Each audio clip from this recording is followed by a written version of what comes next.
fun, man. This thing's an absolute adrenaline rush. It's like a system overload riding this thing because you got this rowdy 3-cylinder 2-stroke, basically 3 250cc motocross cylinders, ported and polished, set up for business with these big Mikuni flat side carburetors and the chambers on it. It just sounds wicked and it accelerates really fast.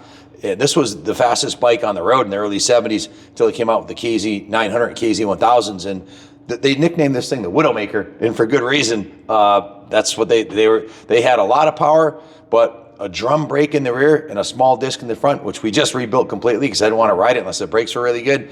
And the handling wasn't the best back in that day. So, but the engine is really remarkable. Really, that's the heart of this beast. Starting at the intakes, it's got the new Unipod filters, has the upgraded Mikuni flat side carburetors. This is from the Barry Lamb collection out of Florida. He had a collection of really nice 2-strokes, including 2 RZ 350s that we got from him, and this H2 750 and an RM 500. He had impeccable taste.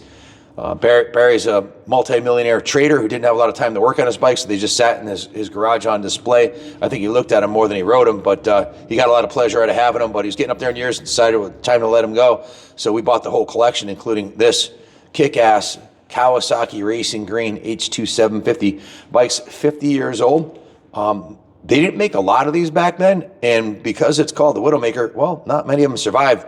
A lot of these got crashed or raced or just blown up in the late 70s, early 80s. They weren't. Nobody knew these would be highly collectible classics that would be rocketing in value 50 years later. But they don't make 2-stroke street bikes anymore, so it's just a super rare piece. The engine in this thing, the engine case covers on both sides are in excellent condition. They're nice polished aluminum. No evidence of it being dropped on this side here. The cylinder and the head is in mint condition. The engine's been rebuilt with new pistons and rings, the new carbs, and the new exhaust. And it also has a new crank seal on it that we just did. The clutch works beautifully. The transmission works beautifully. Bike runs awesome. The original fuel tank, we cleaned, we acetone and then vapor blasted and metal rescued the inside of the tank, cleaned that out really good. Put a new fuel petcock on it, new fuel lines. All the carbs are dialed to the 9s with fuel filters on each carb, individual ones, so the carbs will stay nice and clean. The guy Barry got the bike from had taken it down to the frame and repainted the frame the silver color and repainted the tank in the front fender, the side panels, and put on this Solo Cafe Racer saddle, which works great for one person. Obviously, you're not going to be riding 2 up, but it keeps you planted when you get on the gas in this thing, which you need with this 2-stroke power. You need that. The front rim is the original rim in good condition. The front caliper has been rebuilt. Justin just did that, rebuilt the caliper, rebuilt the master cylinder, went through the whole brake system, as I said earlier. Had the forks off and put new fork boots on here. Brand new rubber fork boots. The original forks have some patina on the chrome. They are usable, but they're not perfect. The original fenders got a couple scratches in it. It's not perfect, but it's there and it's intact, as is the fuel tank and side panels. The rear cafe style tailpiece also has an integrated taillight and a fender eliminator kit, because normally the fender would be hanging way down to here.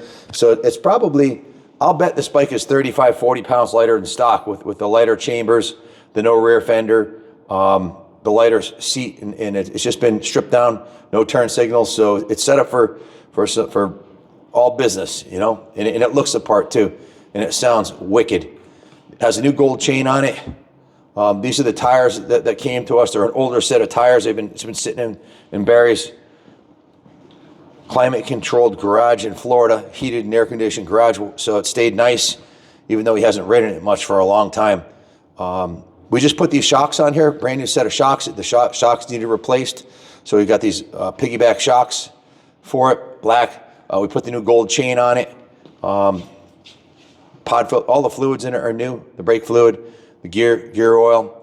The fuel we're running is VP, ethanol-free fuel. New chains, got a new rear sprocket too, new shocks. The rear brakes work great. Clutch, transmission, front brakes, everything works excellent. The frame everything feels nice and tight on it. Going down the road, I felt safe riding. That was the first time I rode it, and I was ripping down the road Got new grips on it, new battery, in addition to the carbs and intake and air filters, and new battery. Of course, it's been given a full major tune-up, so it's ready to go.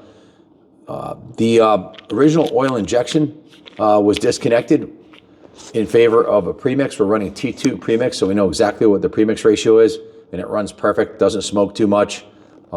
It's spot on. So I prefer the premix rather than a 50-year-old oil injection system that might be out of whack. So just not worth risking the new engine for that. So that's how it's set up. It's all business. This one, lightweight, fast, sounds badass, and it's an iconic classic. This was Kawasaki's race platform back in the early 70s. In fact, they raced this H2 750 against this, check this out, this TZ 750. This is Kawasaki, Yamaha's 4-cylinder, 2-stroke, and they were running H2 750s against this. That's their factory race machine. Of course, Kawasaki had a factory race machine with a improved frame and brakes and suspension, but they look, the frame's similar to this. This is just the street version. So it's only got 16,826 miles. Again, Barry had 20 bikes, so he didn't ride this thing very much, and it was more of a investment for him than anything else. So it's a super cool H2 750. We've been here. Super rare H2 750. We've been here over 10 years now at this location, and I think we've got maybe, 3 H2 750s on the channel. They're just ultra rare. Like I said, I don't know what the production stats are. I don't know what the survival rate is, but with a nickname like Widowmaker, a lot of these got ridden straight into the bushes and crashed on the tracks and drag race and run into the ground. So to find one that's like this, ready to go, there ain't too many of them out there. So if you have any questions about it, give us a call, 860-454-7024. She's ready to take to the street or strip or whatever you want to do with it. We can ship it anywhere in the country. We can keep it on display here in the museum. If you want to leave it here, we'd love to have it. We don't have another H2 750 on display right now. We've got some 73 Z1s and a whole bunch of, I got a H1 500, but I don't have a 750 in the museum right now. I would love to have this on display. We can ship it anywhere. We also can help you with financing, and we do take trades. So anything you need to do to make it possible for you to own it, just call my son, Kenny Jr.